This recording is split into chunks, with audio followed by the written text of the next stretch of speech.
Hey, what's up zombies internet, I'm the last Gambit and welcome to a brand new video to the channel. And as you read the title of this video, we're gonna be covering the top 5 best horror games of all time that you need to play. So before we get into this video, I want to thank you all for your incredible support. Your support that I see a lot on my Instagram and on my YouTube channel means the world to me. It inspires me to record new videos, edit them, script them, and just unleash my creativity and my platform that I have to share with all of you. And without all of you gamers and zombies internet, I probably wouldn't be like doing this type of thing. So if you're new to here and you haven't subscribed yet, what's stopping you to join the Zombies Internet Army and turn on notifications so all of you will know when I upload a brand new video to the channel? Your support again means a lot, and if we can push to that 90 subscribers, that will be incredible. Let's get going there and let's reach that beautiful digit of 100. And as well, follow me on social media, Instagram, Storyfire, and our Discord server are all linked in the description below. As well, check out our official podcast, the Thumbcast, again in the description below. Without further ado, let's get into this top 5. So coming in number 5, we have Resident Evil 7 Biohazard. This is a breath of fresh air for the Resident Evil franchise that up until this point, it was pretty much just a glorified action-adventure Michael Bay-tism game, where this was focused a lot on action, less character development, less survival horror, which is ironic because the Resident Evil franchise was the birth of the survival horror genre, and the last couple of games really tried their best to distance themselves from that type of genre, only for finally to return to their roots to survival horror with Resident Evil 7 Biohazard, and not only return to their roots, but as well as actually focus on that dread and that survival, gritty aspect of survival horror that makes Resident Evil, well, Resident Evil, where we have a new form of virus, where we have this little girl with obviously very incredible abilities, and then you follow this family that takes a lot of inspiration from what I would say the Texas Chainsaw Massacre, and just a crazy hillbilly family that takes you in, but they're also influenced by the virus. And the plot is also very interesting, and the character of Mia and Ethan are also very interesting and entertaining to watch as they grow throughout the game. And it also brings back a lot of the fan favorite things like the coins, like the lots and lots of herbs. I mean, those never left, but they bring it back in that survival horror genre type thing. It's a very great game, and it's first person. Obviously, it is banking on the trend where modern survival horror games are all based in like first person mode. But why destroy the thing that works? Obviously, first person will always be way more immersive than third person, just by the way you play the game. And playing a horror game in that way, like first person mode is built for horror games, and there's no denying it. And we saw that both with Resident Evil franchise, the franchise that can work perfectly well as a horror game in third person and first person. And now I can't wait for the sequel, Village, which will hopefully as well as obviously continue what we have here with Resident Evil 7 Biohazard. This game is incredible. It's a breath of fresh air to Resident Evil. It was built in the re-engine developed by Capcom. It's also incredible. The games are amazing. The game's amazing. The DLC is also pretty good, I'm not gonna lie. So if you're gonna pick up the Ultimate Edition, I definitely would advise it, and I'm pretty sure it's going for cheap now, so like, you know, again, there's nothing stopping you.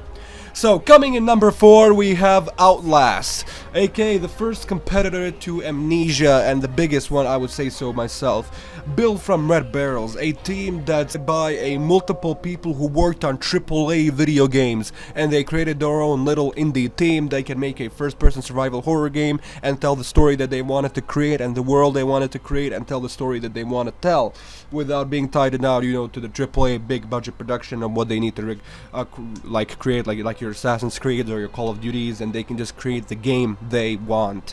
And obviously having risk that it might not be successful, might not catch on, and you know, just being an indie game development company. Obviously it all worked out well for them. The Outlast Trials, a multiplayer survival horror game based in the Outlast universe, is coming out, and Red Barrels hasn't been more popular than ever, as they created a very incredible horror game where it's also depending on that survival. But this one, it takes a lot of like inspiration. Obviously we're going into a asylum, and there's a lot of blood and gore. This one is really open with the imagery that it presents, lots and guts, lots of blood and gore everywhere, lots of like very sexual themes that I will not cover in this video due to the sake of me not being blacklisted by YouTube. And then There's also the incredible gameplay that was introduced here. It was felt like a more AAA-ish version of Amnesia, where you get to fill batteries, you have a night vision mode with the camera, and everything looking into the camera is all made it much more scarier, especially the night vision mode. Once you actually enter the dark, it adds to the atmosphere. Everything looks great, incredible. I can't even believe it's built in the Unreal Engine 3. The game looks very good, and the sequel, it did improve and make gameplay even more immersive, although overall Outlast 2, yeah, let's not talk about that game, but the gameplay did improve there. So Outlast is a very great game, and it shows what a lot of veterans in the AAA gaming industry, once they have like once they finally get their creativity back and, you know, stop being dependent on like AAA production, you can see what they really can create, and Outlast is a testament to that incredible game. As well as the DLC, again, this game came out 2013, so it's very cheap, and you can pick it up the game with the Whistleblower DLC, which adds a lot more context to the story and universe, and adds Gluskin. I will not mention anymore in case you haven't played it. So coming in number 3, we have a very controversial choice, and that's Five Nights at Freddy's 4. So obviously people, when they mention like survival horror games, Five Nights at Freddy's is gonna get mentioned due to its immense popularity and how it's integrated into pop culture today. But people always choose like the first game, which I agree, it was definitely something new for the time, but obviously, Five Nights at Freddy's 4 objectively cannot be ignored. It has the most amount of content within the base of the franchise. It has lots and lots of DLC, which was all free. The game is obviously $7. It's very cheap.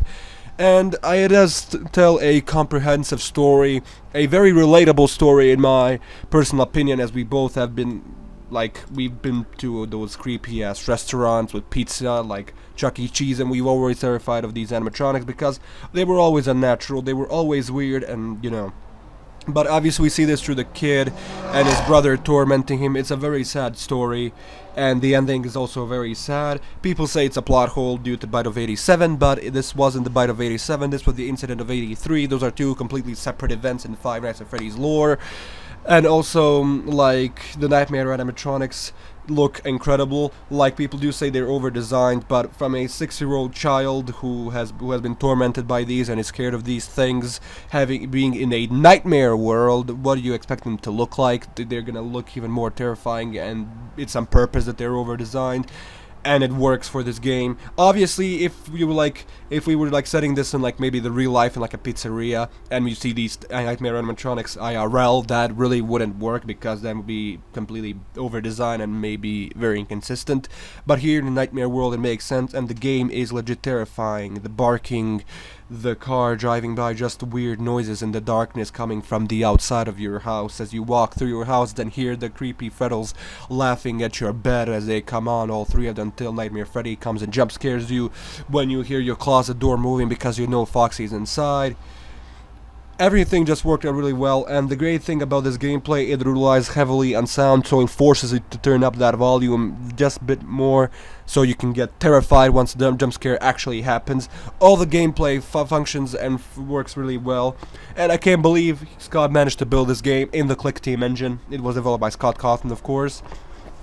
And it's a very great game. It has a good story to tell, a very interesting story to tell regardless. It's a very sad story as well, where he somehow managed to make us care about 8-bit pixels on our screens that we're looking at. As well as, again, the DLC adds a lot of challenges, and you can also play the Halloween edition of Five Nights at Freddy's 4, which adds more like fun stuff like fun with BB. Also, the game obviously relies heavily on sound, and it's the first time we introduce actual first-person movement in the Five Nights at Freddy's franchise. So, coming in number 2, we have PT. Now, I know I'm cheating. This is the game. This is the top 5 horror games of all time. But here's one game that's actually unavailable for you to play, and that's the playable teaser for Silent Hills, aka PT, aka developed by like Guillermo del Toro and Hideo Kojima.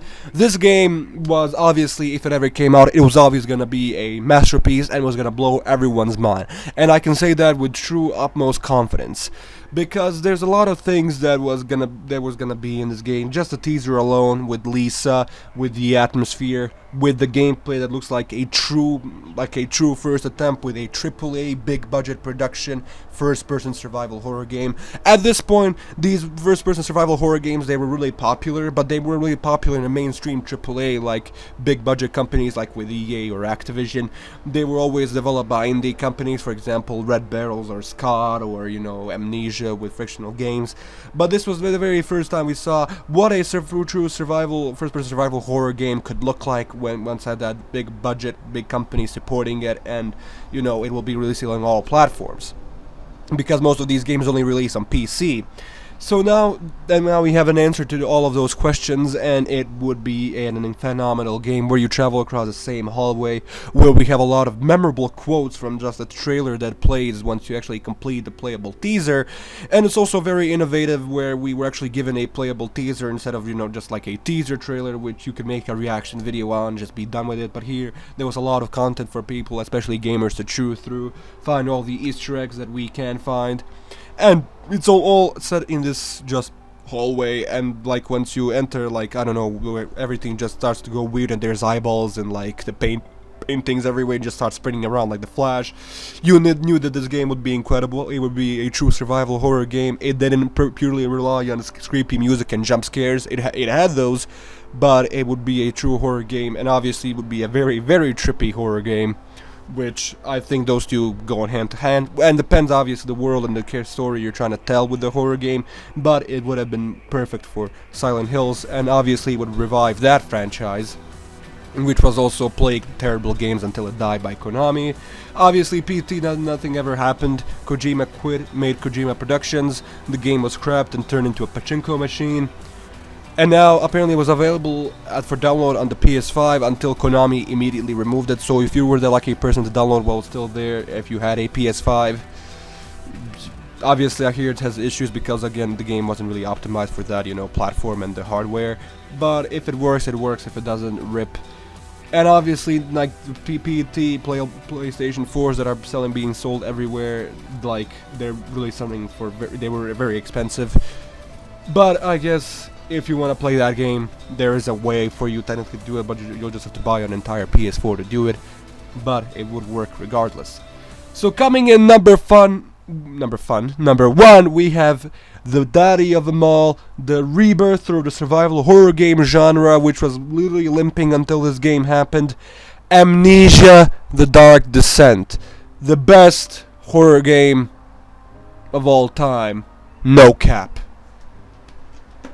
Obviously, I'm probably gonna lose a lot of you with this controversial statement, and I will be making a objective analysis as to why it could be the best survival horror game.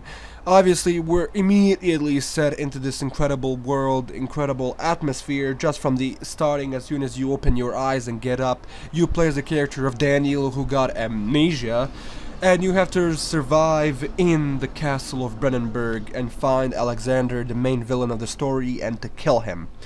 Obviously, Amnesia also is that franchise that fell from grace with A Machine for Pigs and Rebirth. Yeah, let's just say why Amnesia Rebirth looks amazing video has been heavily outdated after the game dropped, but at least they added custom stories back in the series. But my point that I'm trying to mention and trying to get through here is Amnesia: The Dark Descent is a great horror game. Not only that is a great story, it has an incredible story to tell, and I can't believe how good of a story to tell, and all of the endings are very immersive and very captivating, and basically in all of them you feel sad that the story has ended and you have to stop immersing yourself in this world because it's over. Not to mention the limitless hours of replay value that it gave you if you want to go for all of the endings, because this game is worth immersing and exploring. Obviously, the opening text scroll of Amnesia: The Dark Descent tells us that this game, it was not made for you to beat and win, but to immerse yourself in the story, the characters, and the world, and the lore. And once you get into that zone and play the game that way, you'll see that it's an incredible masterpiece that rarely comes in these types of horror games. Obviously, these are all incredible horror games on this list, but Amnesia: The Dark Descent easily takes the cake as the best horror game, from the design of the monsters that are hunting you, the gatherers, the story of Alexander and Daniel and their relationship, everything worked out pretty well, and the world and lore that it built with the orb, with Algeria, and everything that's happening with this alien world that Alexander is from by opening the portal. It mixes a lot of Lovecraftian elements and is built in the H.P. Lovecraft engine, which was developed by Frictional Games, and the games developed by Frictional Games. It also had a very good DLC, Justine, where it's an interesting thing where you can only play through the thing once. Obviously, if you die, you have to start from the beginning of the DLC. Granted, it's not that long, but it's a still great add-on to the Amnesia universe, and you play as a female protagonist, which is also pretty cool. So and the suitors are all, I always found those one the most creepiest of the Amnesia monsters. They just look so weird, and the noises, like they're breathing weird noises that they make, and that they're actual human beings that can talk to you and like call you bitch and stuff. It was very cool. It was very immersive. The game and it's Amnesia: The Dark Descent and the Justine DLC, and plus the DLC is free. So when you buy the Dark Descent, it's very cheap. You'll get the DLC with it. The game is incredible, and I definitely recommend anyone to try it out and play it. It's obviously a bit graphically, it's a bit outdated, but it still works with the atmosphere. It still works everything that Frictional Games built in this game specifically. Just looking at this game in isolation, obviously, if you're going to compare the graphics to, let's say, PT or Resident Evil 7 Biohazard, those games are going to beat Amnesia: The Dark Descent a mile. But the graphics and the things that Amnesia: The Dark Descent did lay the foundation for all of these games previously to actually happen. So thank you all, Frictional Games. Thank you, Amnesia: The Dark Descent. And thank you for bringing back life to the first-person survival horror genre. Not that it really had a life before this, and it's still one of the most popular genres, especially on YouTube and Twitch and stuff like that, because a lot of us are too scared to actually play the games ourselves, so we're gonna watch the playthroughs. So thank you all for your incredible support in this video. If you did enjoy this video, show your support by leaving that like, share this video with your friends, family, and whoever else. Subscribe to join the Zombies Internet Army and turn on notifications so you'll be notified when I upload a brand new video to the channel. Check out my, again, Instagram, Storyfire, my social media, all description below. I will be following back and I will be liking your comments, so be sure to check it out immediately. Storyfire, I barely use it, but I pop in every once in a while on there. Once I remember, I actually have that app installed on my phone.